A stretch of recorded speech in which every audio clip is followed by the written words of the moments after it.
ராதையோட காலை வந்து சுவாமி தலையில வைக்கிறதா எழுதியிருக்காங்க. ரத்னவாணி எழுதினாலும் அதே மாதிரி வருது அவருக்கு தலையில. நீங்க என்னடா இது ஒண்ணுமே பண்ண முடியல, இது எண்ணெய் தேய்ச்சிக்கிறேன். எண்ணெய் தேய்ச்சிட்டு குளிக்க போறதுல அப்பெல்லாம் வந்து நம்ம அந்த உடல் சூடு வந்துருச்சுன்னா டென்ஷன் ஆச்சுன்னா எண்ணெய் தேய்ச்சி குளிக்க போயிடுவோம். அந்த மாதிரி எண்ணெய் தேய்ச்சி குளிக்கிறதுக்காக அவர் எண்ணெய் தேய்ச்சிட்டு அப்பயும் அந்த இதேதான் வருது.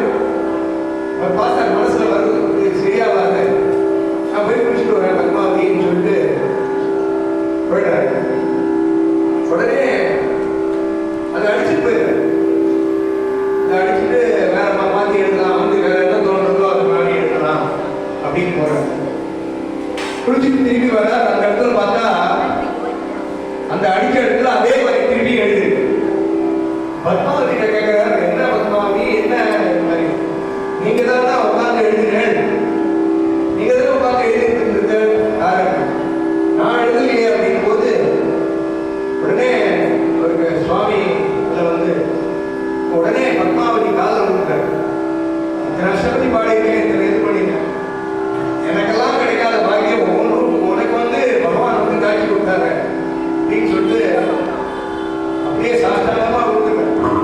அதனால்தான் இதுல வந்து முத்திரை பார்த்தேன்னா எல்லாத்துலயும் வந்து ஜெயதேவ கவிதான், பத்மாவதி ரமண ஜெயதேவ கவின்னு. அதனால பத்மாவதி ரமணன் இது பிரயாரிட்டி அவருக்கு கொடுத்தாரு. அவர் வந்து பத்மாவதி தான் வச்சார்.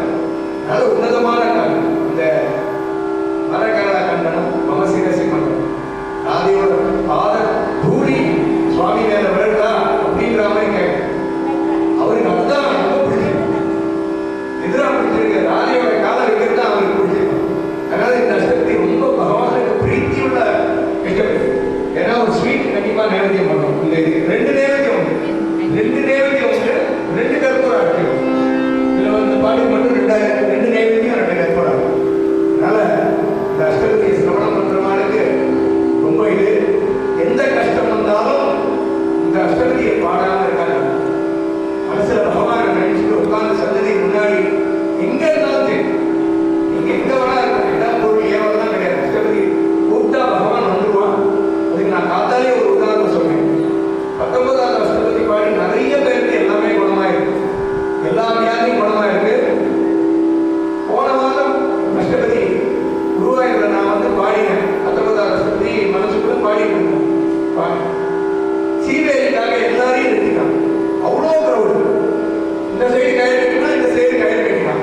எதுக்கு நானும் சுவாமி நம்ம கிட்ட இல்லை, அந்த அஷ்டபதிக்கு உண்டான மதிப்பை சுவாமி கொடுத்தான்.